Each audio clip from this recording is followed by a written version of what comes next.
llama la Biblia. Este libro es el libro más antiguo de la humanidad. Es el primer libro en haber sido impreso en la imprenta de Gutenberg. Es el libro más traducido a más lenguajes y a más dialectos que cualquier otro libro que ustedes puedan imaginarse. Es el libro que contiene la información y la documentación más antigua de la genética, la biología, la química, la geografía, la antropología, la arqueología, la paleontología y de cualquier otra disciplina académica que me quieran ustedes mencionar. Si tú leyeras a Aristóteles o a Platón, pues te vas a convertir tal vez en un filósofo o te vas a convertir en una persona llena de intelectualidad. Si lees a Mahatma Gandhi y a Confucio, te vas a convertir en una persona moral y altruista. Si lees libros de nutriología, te vas a convertir tal vez en un experto en la alimentación. Pero cuando leemos la Biblia, no solamente nos llenamos de conocimiento, sino que la Biblia tiene un poder que muy poca gente conoce, ni siquiera que se pueden imaginar. Este poder que tiene la Biblia es el poder que te puede transformar. Puedes leer a los filósofos, puedes ver a los moralistas, puedes leer a todos los altruistas que viven en el mundo, pero sigues igual. Pero cuando tú lees la Biblia, tiene un poder que te cambia, que te transforma en una persona diferente. Y este poder Jesucristo lo expresó en el Evangelio de Juan 5:39 con estas palabras: mis palabras son espíritu y son vida. La razón por la cual ningún otro libro que puedas tú leer en la historia te pueda cambiar o transformar tu manera de ser es simplemente porque nadie puede comprender la constitución del ser humano más que Dios. Dios nos revela en la Biblia que somos un espíritu, tenemos un alma y vivimos dentro de un cuerpo. Y esto nadie lo ha podido investigar porque para que sepamos quiénes somos, el Creador es el único que nos puede decir quiénes somos y de qué elementos estamos compuestos. Esta fue la gran equivocación del doctor vienés psicólogo Sigmund Freud, cuando él creyó que simplemente somos mente o alma y cuerpo y que el problema del ser humano se encuentra en la mente. Y cuando comenzó a hipnotizar a sus pacientes de neurastenia, se dio cuenta que estaban cada vez más locos. Él mismo tuvo que recurrir finalmente a pastillas o a tranquilizantes de los ataques que tenía de histeria a las 2, 3 de la mañana.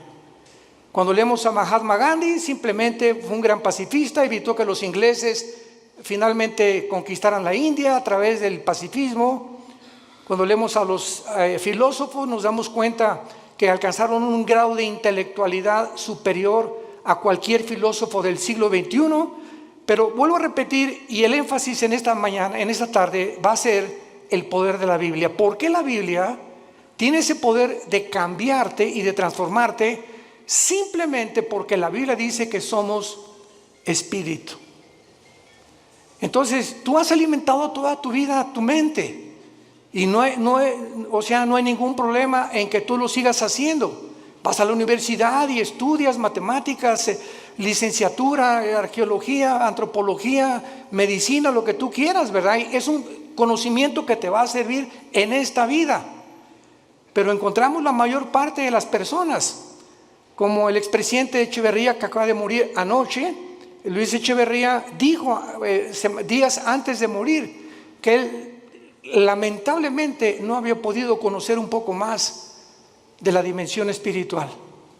Y así encontramos artistas, políticos, cantantes, deportistas que han alcanzado el éxito, grandes médicos, grandes psicólogos, grandes cantantes, etcétera, etcétera.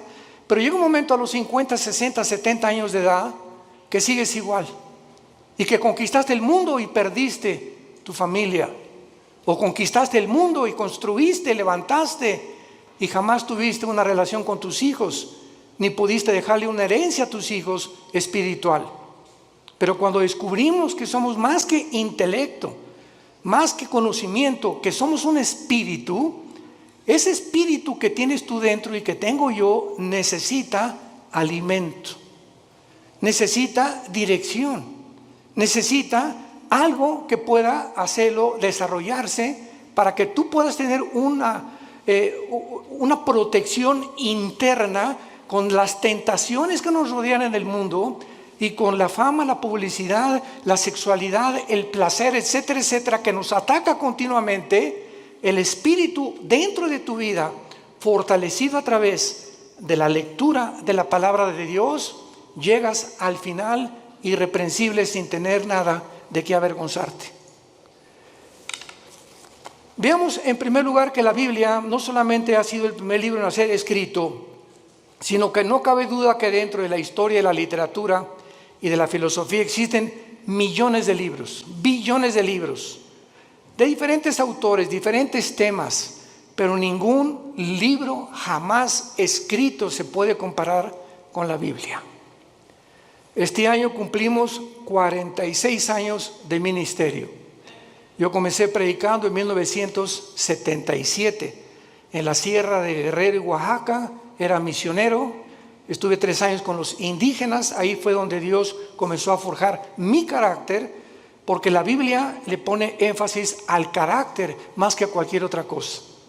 Si tú alcanzas el nivel que quieras y no tienes carácter, no puedes mantenerte en ese camino, porque no solamente es comenzar, sino lo que cuenta es cómo terminas. Hay muchos que comienzan bien, pero terminan mal, porque su carácter, su vida jamás la pudieron disciplinar por la cuestión espiritual. Nunca atendieron el área espiritual, que es la más importante. Veamos también nosotros que grandes hombres han hecho diferentes declaraciones acerca de la Biblia. Por ejemplo, Abraham Lincoln. Abraham Lincoln, cito sus palabras: creo, dijo, firmemente que la Biblia es el mejor don que Dios jamás haya dado a los hombres. Todo el bien que emana del Salvador del mundo se nos comunica a través de este libro incomparable. George Washington, el primer presidente de Estados Unidos, dijo: es imposible gobernar cualquier nación sin Dios y sin la Biblia. Emmanuel Kant, el gran filósofo francés, dijo: la existencia de la Biblia es el mejor beneficio y lo más grande que la raza humana jamás haya recibido de Dios. Y todo intento de desprestigiarla es un crimen contra toda la humanidad. Isaac Newton, el gran científico, ¿verdad? Que se le atribuye todas las leyes de la gravitación, dijo: existen más señales de autenticidad de la Biblia que en la historia profana de la humanidad. Y así tenemos a Blaise Pascal y a todos estos hombres científicos del siglo pasado y del siglo XIX que eran cristianos. Y llegamos al siglo XX, donde estamos en la luna y la tecnología, y se descubre en 1954 la hélice del ADN, del ácido desoxirribonucleico, y la computadora y el iPhone y toda la época cibernética en la que vemos, y endiosa al ser humano. Y nunca en la historia han habido tantos ateos como en el siglo pasado. Nunca en la historia. Los más grandes hombres, Isaac Newton, Blaise Pascal, Pasteur, el mismo Einstein, dijo: Dios no juega al universo con los dados. Pero vino algo que fue la falsamente llamada ciencia, o el conocimiento de la tecnología y de la ciencia, que el hombre simplemente se convierte en un necio, como hemos llegado al siglo XXI. Los científicos, genetistas, químicos del siglo XXI, ¿saben ustedes cuál es el proyecto más grande que tienen? Mejorar al ser humano en lo que se llama el transhumanismo. O sea, le están retando a Dios y le están diciendo: podemos hacer un ser humano mejor que el que tú nos hiciste, a través de experimentos genéticos y tecnológicos y neurológicos. Además de todos estos comentarios, las evidencias de la Biblia son asombrosas. Cuando murió Carlos Sagan, el gran astrónomo ateo, en el siglo pasado, ya a finales del siglo XX, Carlos Sagan dijo lo siguiente antes de morir, un mes antes de morir. Se lo dijo a uno de sus hijos: yo hubiera creído en Dios si hubiera más evidencias de su existencia. Hubiera querido que se me apareciera. ¿Y por qué no se nos dijo yo vivo? ¿Por qué Dios no nos da más evidencias de que realmente hay un poder en el universo que nos pueda guiar?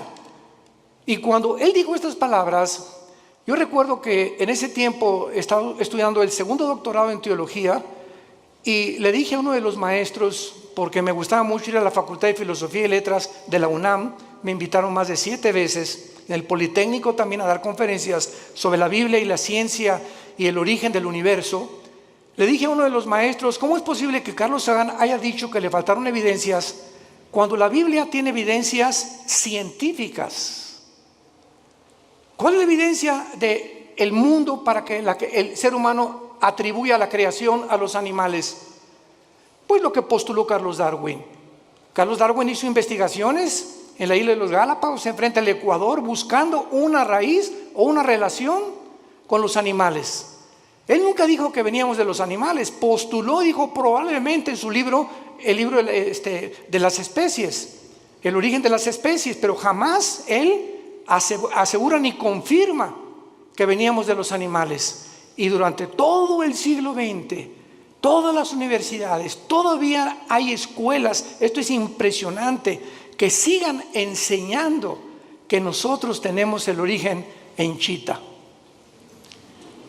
Y en los animales, cuando se descubre la genética del ADN en 1954, se derriba completamente la teoría de la evolución, porque es imposible, señores científicos que nos escuchan y maestros de las universidades que nos visitan o que nos ven a través de la televisión, es imposible que una ADN de un toro sea igual al de un caballo, y es imposible la mutación de una especie a otra especie.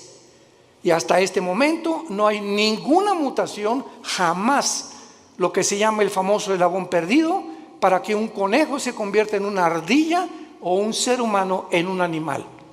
Las cromosomas y los ácidos que tiene el cuerpo humano, que forman parte de toda la estructura anatómica que nosotros recibimos de Dios, hacen imposible la evolución, un cambio de genética de un cromosoma o de un ADN a otro ADN.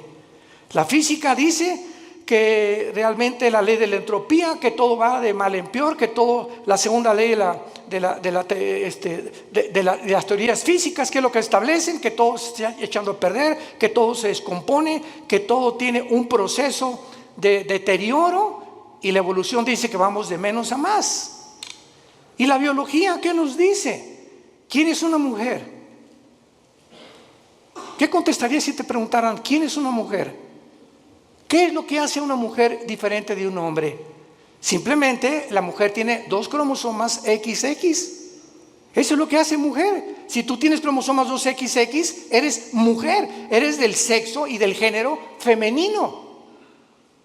¿Quién es un hombre? Una persona que tiene cromosomas XY, y la Y no la tienen las mujeres.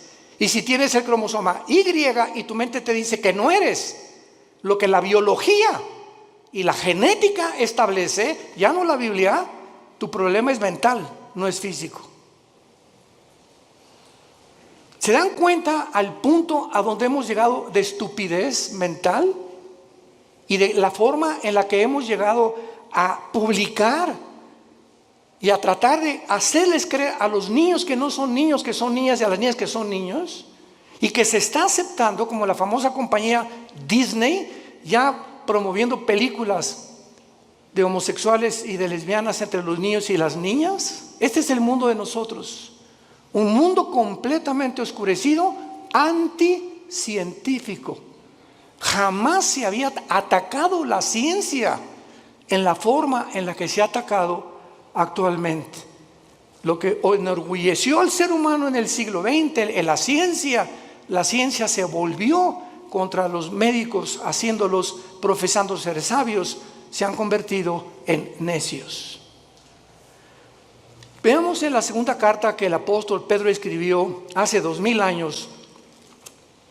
Los que traigan su Biblia la pueden abrir en la segunda carta de Pedro, capítulo 1, versículos 19 y 21, y veamos algunas evidencias de la Biblia en cuanto a su enseñanza y al propósito de Dios para habernosla dejado. Comienzo diciendo que si Dios existe, vamos a hacer una línea de lógica elemental. Si Dios existe, no nos dejó al azar, ni al accidente. Tuvo que haberse de alguna forma comunicado con nosotros, porque si Dios existe, su más grande anhelo es que sus criaturas le conozcan, le sirvan y le adoren. Y esta es la razón por la cual envió a Jesucristo su Hijo hace 2000 años, para que Él pudiera decir: yo soy el camino, yo soy la verdad, yo soy la vida. El que quiera conocer la voluntad de mi Padre conocerá si la doctrina es mía o si yo hablo por mi propia cuenta. El que habla por su propia cuenta, su propia gloria busca. Yo he venido a buscar la gloria y a hacer la obra de mi Padre que me envió. Mis palabras son espíritu y son vida. Yo soy el pan que descendió del cielo, yo soy el camino, la verdad y la vida. Estas palabras de Jesús en Juan 14:6 son las que cambiaron mi vida hace 48 años. Cuando yo me enfrenté a Jesucristo en la Biblia, yo venía del Partido Comunista porque me convertí en un ateo decepcionado de la religión popular en México. Quería ser cura a los 13 años de edad. Me decepcioné tan grandemente de la religión que me convertí al ateísmo, me fui al otro extremo, porque yo creí que ellos representaban realmente a un Dios que no es el Dios de la Biblia. Y cuando comienzo a leer la Biblia, que me prohibieron leerla los mismos dirigentes católicos que yo tenía, y leo que Jesucristo dijo: yo soy el camino, yo me acordé de Buda. Buda antes de morir dijo: no soy la verdad, busquen la verdad, le dijo a los discípulos. Mahatma Gandhi dijo: es que Jesucristo fue un gran maestro de moral, pero yo no puedo guiarles al camino, yo solo sé que no debemos estar a favor de la violencia. Cuando leí a Mahoma en el Corán, en los sutras, los versículos del Corán, Mahoma recibe la revelación del Corán a través de un ángel cuando él padecía ataques epilépticos, y comienza a leer el Corán y ve lo que dice: asesinemos a los judíos y a los infieles, matemos a todos los que no acepten el Islam, o sea, una religión que impone a través de la violencia, igual que el comunismo impone a través de la fuerza y la violencia la ideología que quieren que nosotros la aceptemos. Y cuando me encuentro con Jesús que dice: yo soy el camino, no un camino, yo soy el camino. Yo soy, si tú no caminas conmigo, Jesús te está diciendo, estás en un camino que conduce a la muerte. Porque hay caminos que parecen derechos, pero su fin es camino de muerte. Cuando Jesús dice: yo soy el camino, yo soy la verdad, me pasé años en el comunismo y en la filosofía buscando qué era la verdad. Nunca un maestro me dijo qué era la de verdad. Y reta a tus maestros en la Universidad de Filosofía y pregúntales: ¿me puede usted definir qué es la verdad? ¿Por qué? Porque no creen en las verdades absolutas. La verdad que existe actualmente en el mundo científico y en el mundo universitario es: si tú crees eso, síguelo creyendo, no me hagas creer lo que yo creo. Si tú crees que ser homosexual es bueno y tú no, pues no seas homosexual. Si tú quieres ser ateo, o sea, cada quien tiene su verdad. Cada quien piensa filosóficamente en la verdad, en la forma en la que tú quieras pensar. Entonces, esto se llama relativismo, donde no hay una verdad absoluta. Cada quien piense y cada quien tiene su propia verdad.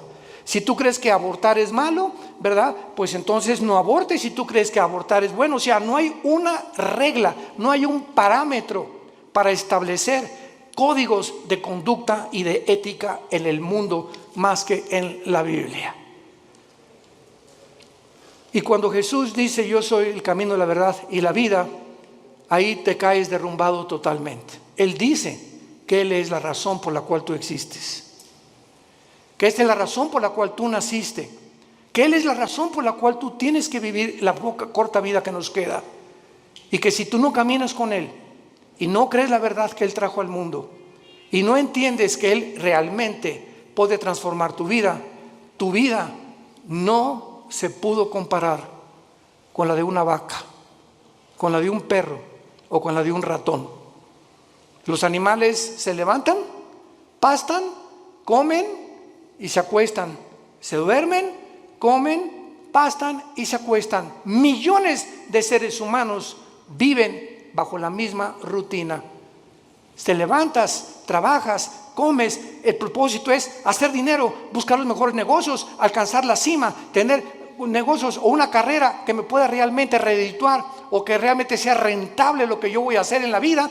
Y si no es el dinero y no es el éxito y no es la fama, casi nadie la sigue. Y otros, como no pueden, lo hacen a través de la violencia, del robo, el secuestro, la drogadicción, a través de todo ese tráfico humano, etcétera, etcétera.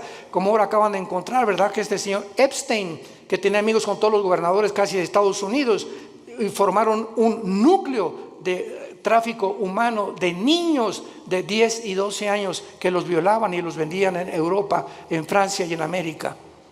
Estamos hablando de hombres multimillonarios, asistentes y amigos y compadres de los presidentes de la mayor parte de las naciones. El tráfico humano se encuentra lo más rentable que hay en el nivel más alto de la humanidad, por la corrupción tan grande a la que el ser humano ha llegado. En esta segunda carta, el apóstol Pedro nos revela 3 cosas acerca de la Biblia.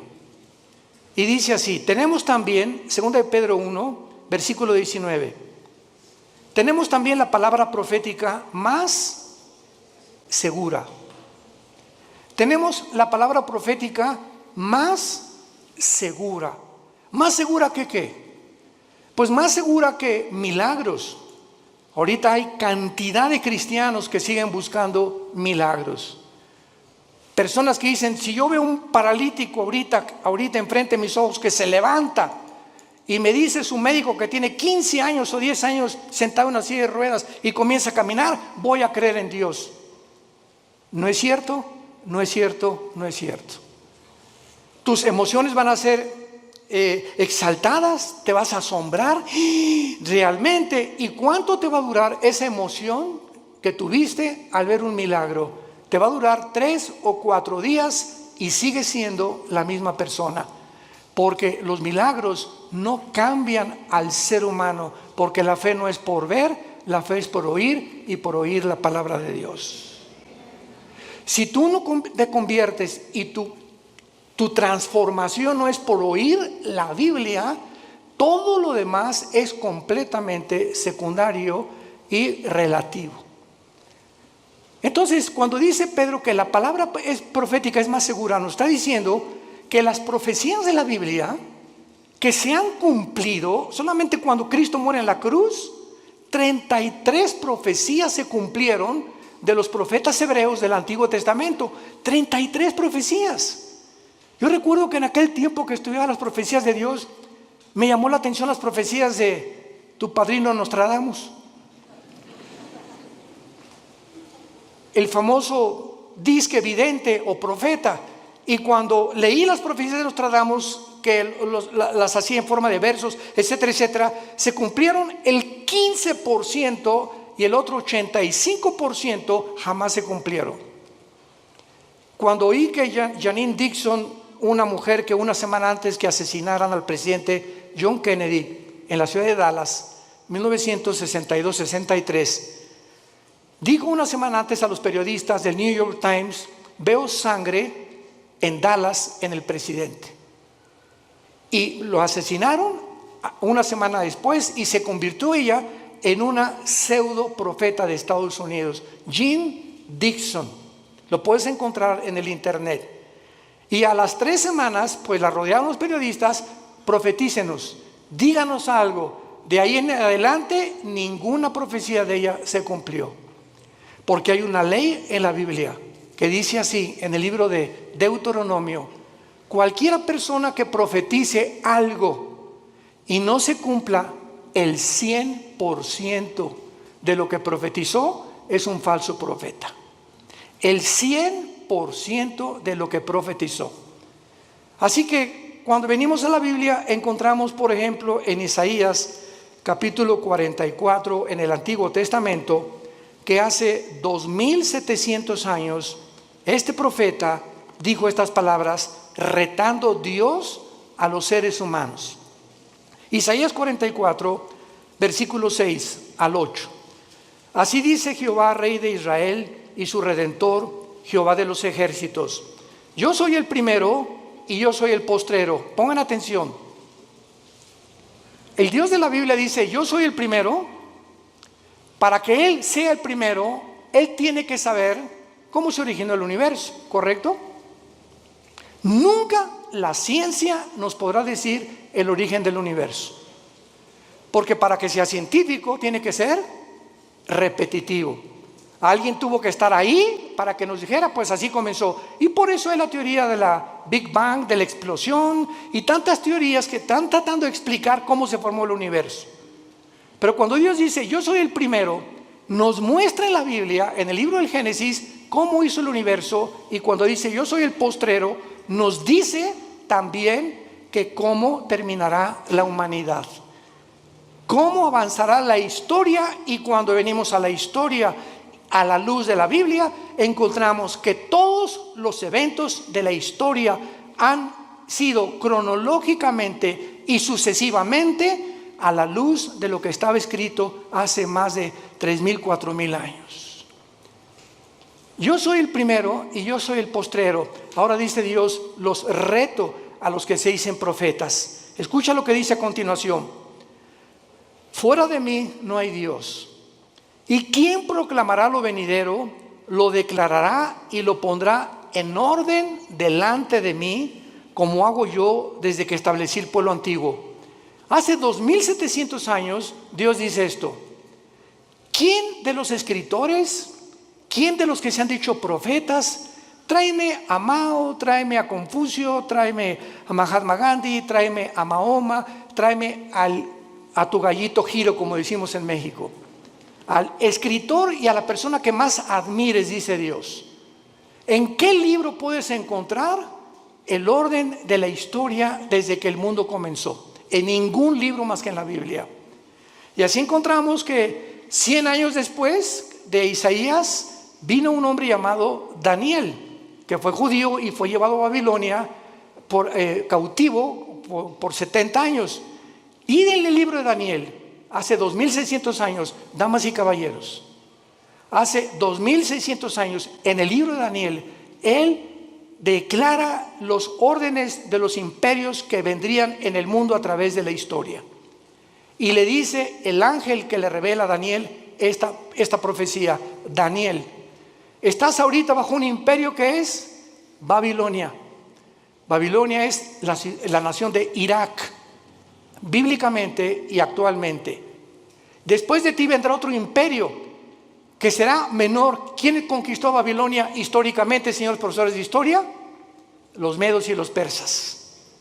Y después vendrá un tercer imperio, le dice el ángel a Daniel. ¿Quién vino después de los medos y los persas? Alejandro el Magno. Los griegos derrotaron a los medos y a los persas. Y vendrá un cuarto imperio que aplastará a casi todo el mundo entero. ¿Quiénes fueron los que siguieron después de Grecia? El imperio romano. Daniel profetiza hace 2600 años la cronología de los imperios mundiales de toda la historia.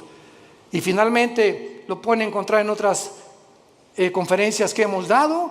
Vendrá otro imperio que son los 10 dedos de los pies de la estatua de Nabucodonosor, que el anticristo, el próximo gobernante y dictador mundial, formará una confederación política de 10 naciones. 5 de Europa y 5 del Medio Oriente formarán un G10. Y cuando oigamos en la televisión, en el radio, ahorita hay un G7, cuando se forme un G10 de esos 10 naciones que se van a unir del Medio Oriente y de Europa, de entre ellas saldrá el anticristo. Y nosotros ya no estaremos aquí. Ahí nos vemos al rato, porque vendrá el arrebatamiento de la iglesia. Pero no me quiero profundizar ahorita en eso. Y finalmente en esta profecía de Isaías dice el versículo 8, no teman. Desde el Génesis hasta el Apocalipsis, el mensaje a los cristianos es: no tengamos miedo de nada.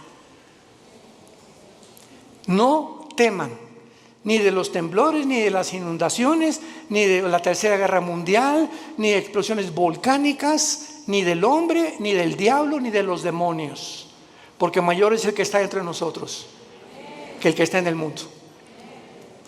Mi paz les dejo, mi paz les doy. Mantén esa paz dentro de ti. Mantén esa paz.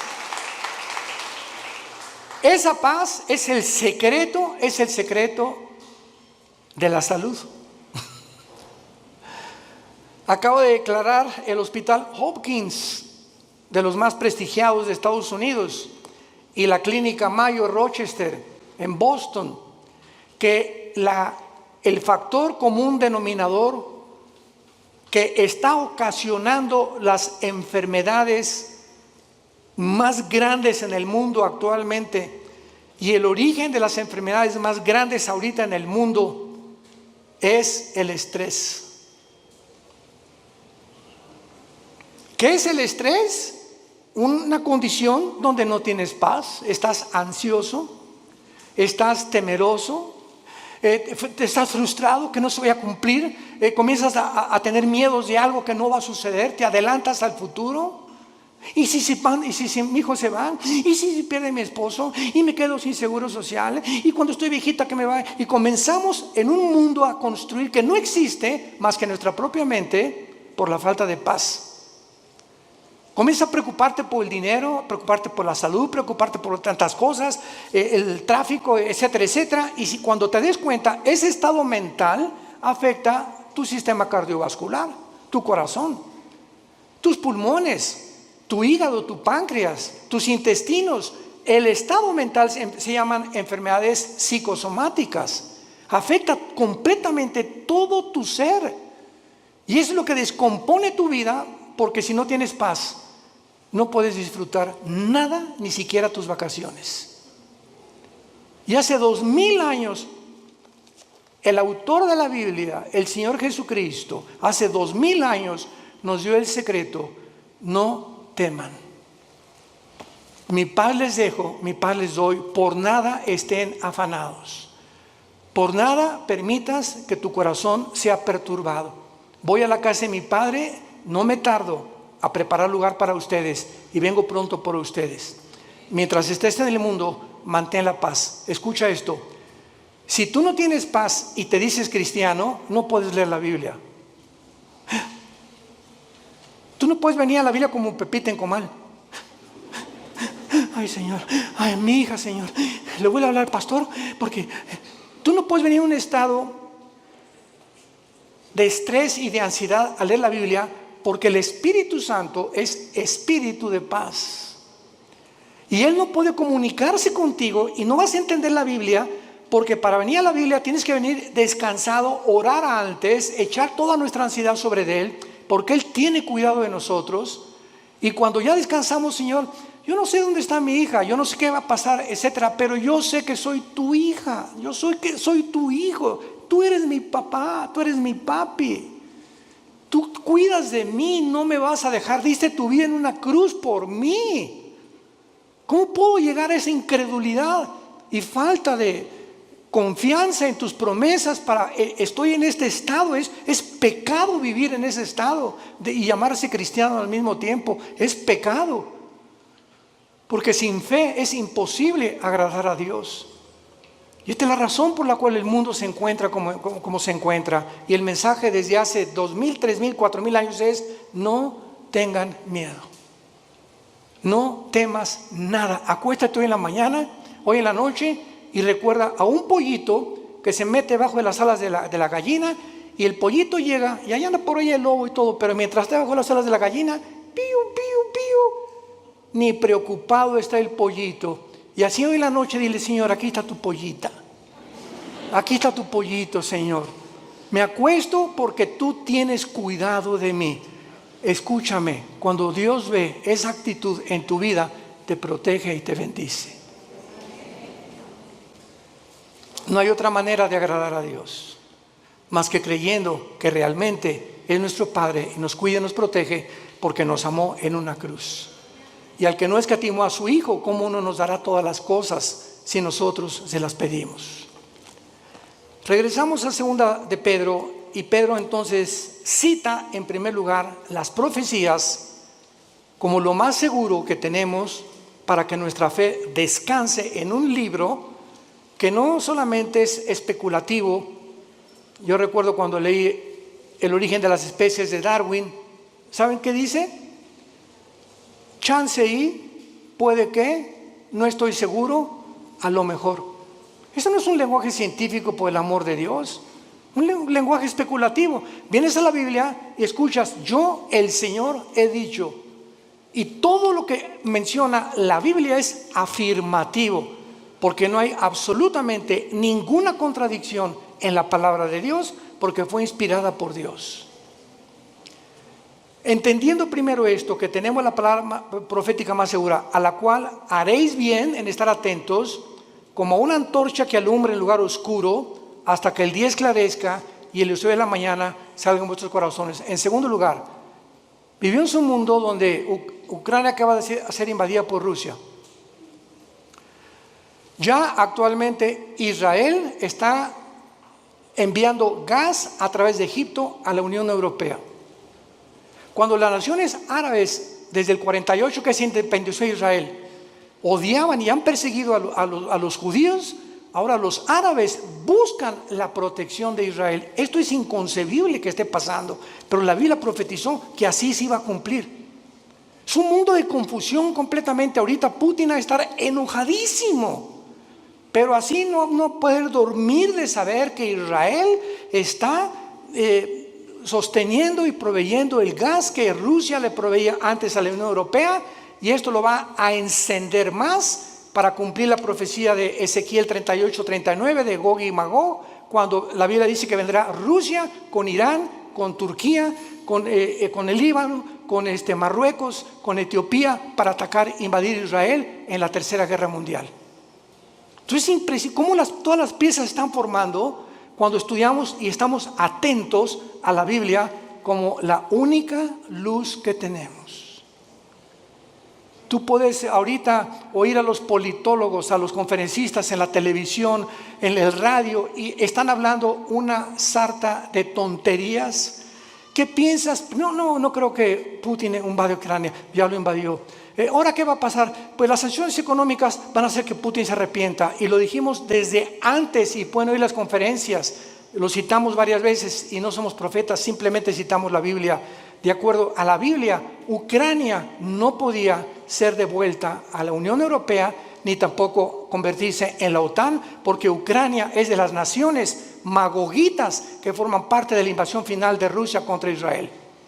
Y Ucrania viene bajo el nombre de Magog. Toda la región de Magog, que es el noreste, Lituania, Estonia, Latvia, Kirguistán, Kuzbekistán, Kazajistán, Pakistán, Afganistán y todas las que están al sur junto al mar Negro y al mar Caspio, son las naciones que la Biblia profetizó hace 2800 años que invadirían Israel.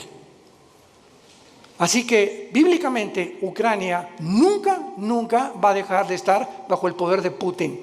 Y ahora Putin va a seguir con las demás. Por eso ya Finlandia y Suecia corrieron a la OTAN y están buscando el paraguas de la OTAN porque temen la invasión también de Putin. Todo está escrito exactamente como la Biblia lo profetizó. Y todas las demás opiniones son opiniones especulativas, hipótesis, teorías que la gente tiene.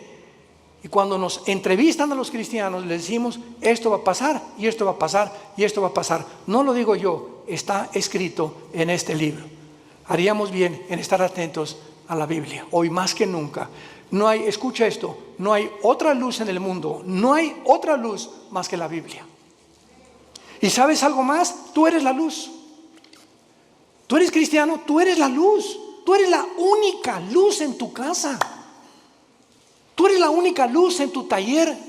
de carpintería. Tú eres la única luz en tu bufete de abogados. Tú eres la única luz en tu clínica de médicos. Tú eres la única luz en tu escuela, en tu universidad. Los cristianos somos la única luz y tenemos alrededor a gente muriéndose, lastimada, enferma, necesitada. ¿Y tú callado? ¿Por vergüenza, por pena de hablar de Jesucristo? Y de decirles que Jesús es la única respuesta y que los invitas a conferencias como estas para que puedan ellos abrir los ojos a la realidad espiritual del mundo. Si tú eres ese tipo de personas, vas a dar cuentas en el día del juicio a Dios, porque el Espíritu Santo vendrá sobre nosotros, Hechos 1:8, y me serán testigos. ¿Eres testigo? Desde el tiempo que tú te convertiste, ¿hay alguna persona que tú le hayas hablado de Cristo y que lo hayas guiado a la cruz? Examina tu corazón llegando hoy en la noche, ponte rodillas y ora a Dios y dile sinceramente: Señor, te pido perdón. Tengo 3 años en Cristo, tengo 5 años en Cristo, tengo 10 años en Cristo y a nadie le he hablado de ti, ni los he guiado a la cruz, ni he orado con nadie y me digo cristiana y me digo cristiano. Cuando nosotros examinamos nuestra vida, tengamos cuidado de pasar el tribunal de Cristo. Y en penúltimo lugar, dice el apóstol Pedro: pongamos atento a la Biblia que alumbra en lugar oscuro. Nunca las tinieblas habían sido tan grandes como ahorita. Políticamente, cuando el comunismo se demostró, en 1991, Mikhail Gorbachev, con su perestroika, que fue un fracaso la ideología comunista, que no funcionó en todo el siglo XX, en ningún país, porque el ser humano regresa a desenterrar esa ideología.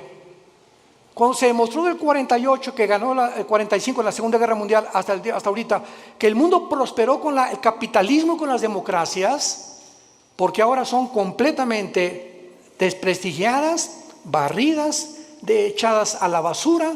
Ya no hay democracia, ya no hay capitalismo, ahora hay socialismo y ahora hay comunismo.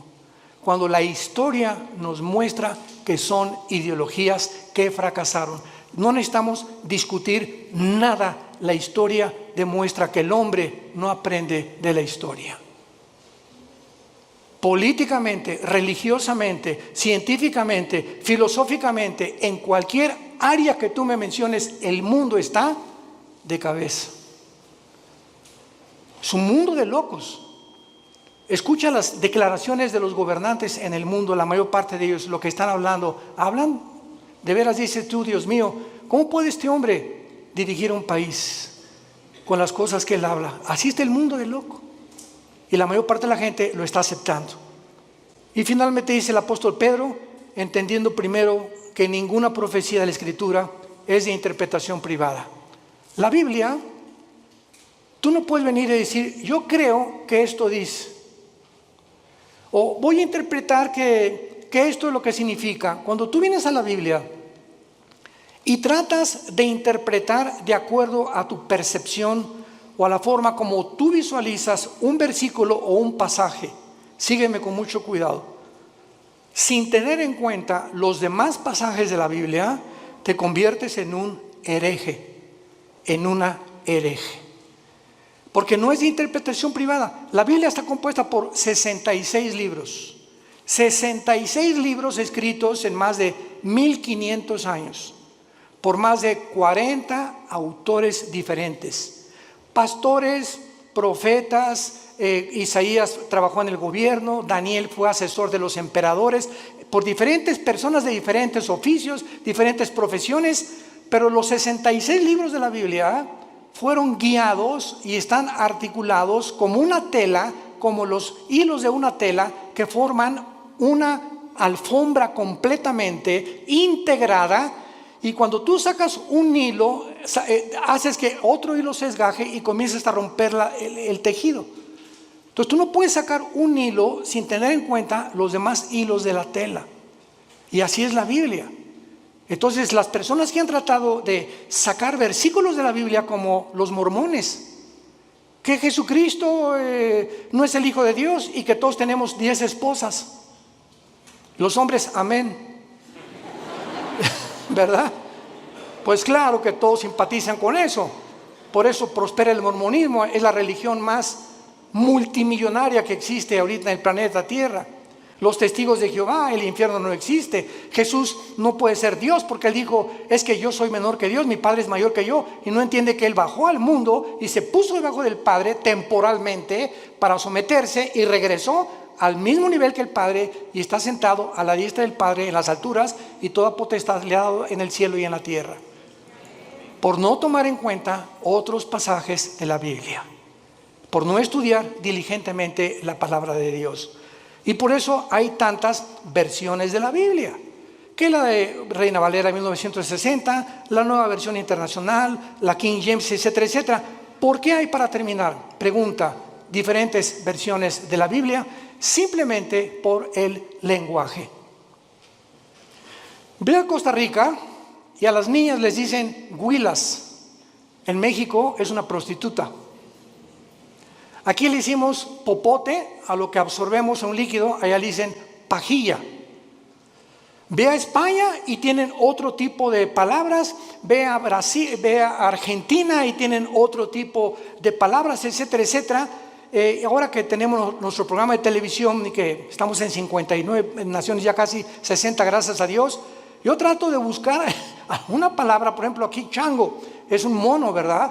Pero una vez estaba yo en Guatemala y me dijeron, hermano, no diga chango porque aquí es grosería. Aquí dicen, le dicen mono o le dicen simio, pero chango es una grosería. Entonces vemos nosotros que la Biblia está escrito en hebreo y en griego.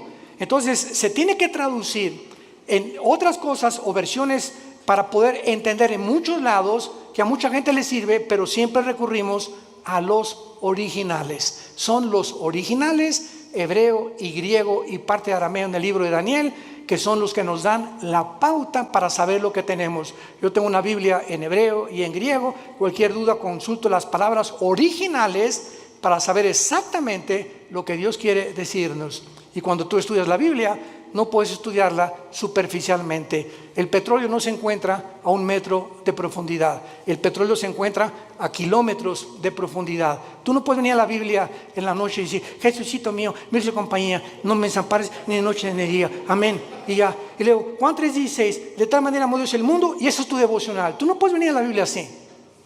Tú tienes que ser un estudiante profundo de la Biblia. Tienes que discipularte. Tienes que tomar en serio a Dios. Y hasta que no tengamos esa actitud, no podemos conocer su poder. Porque ese contacto continuo, diario, perseverante en la comunión con la Biblia, tienes comunión con Jesucristo, es el poder que nos puede transformar en nuevas criaturas y que nos sostendrá hasta el final de nuestra vida. ¿No quisieras tú en esta tarde invitarle a Jesucristo a tu corazón?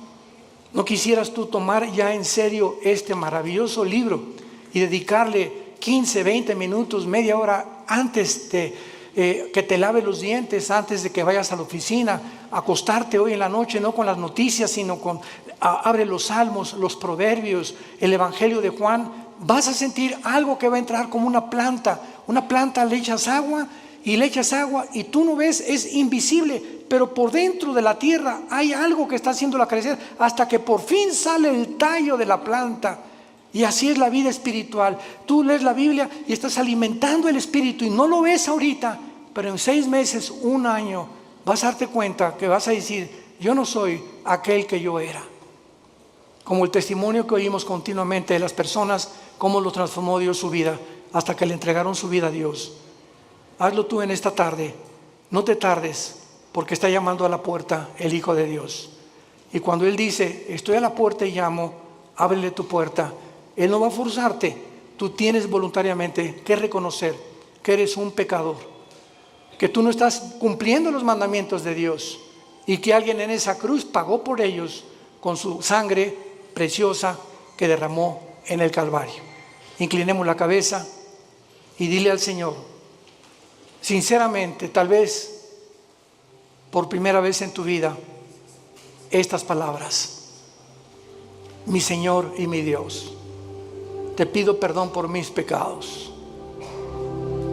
Yo sé que no estoy viviendo la vida que tú quieres, que yo viva.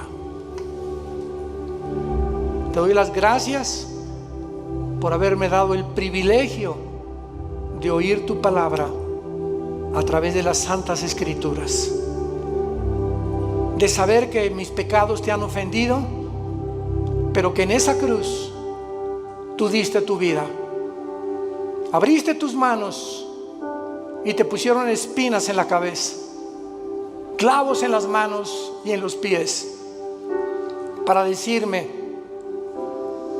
te amo. Dios te ama, dice la Biblia, de tal manera que dio a su Hijo en nuestro lugar, para que si tú en esta tarde crees en Él, no te pierdas, no mueras como mueren todos los animales. Nacen en la oscuridad, viviste en la oscuridad y regresarás a la oscuridad. Eso no es vida.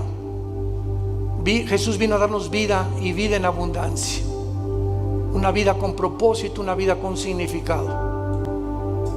Dile: Señor, te invito a mi corazón en este instante como mi Señor y mi Salvador. Creo que a los 3 días resucitaste, porque fuiste crucificado, enterrado y resucitado a los 3 días, para decirme que después de mi muerte podré volverte a ver, como hace 2000 años caminaste en este mundo, y saber que mi fe no fue en vano por haberte seguido, la verdad, el camino y la vida. En el nombre de Jesús, amén.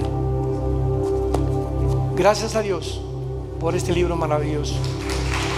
Gracias a Dios por la palabra de Dios. Gracias, Señor.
Desde los momentos en que te vi, supe que eras para mí una chispa divina, un faro en mi vivir. Tu amor sagrado me hace revivir. Amor sagrado, luz en mi sendero.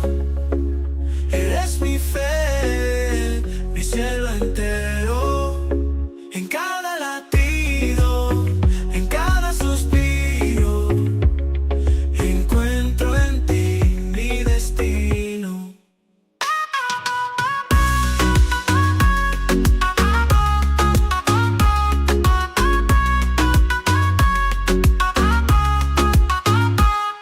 Tus ojos, espejos de mi alma, en tu abrazo encuentro la calma. Eres mi refugio, mi paz, mi verdad. En ti descubrí la eternidad. Amor sagrado.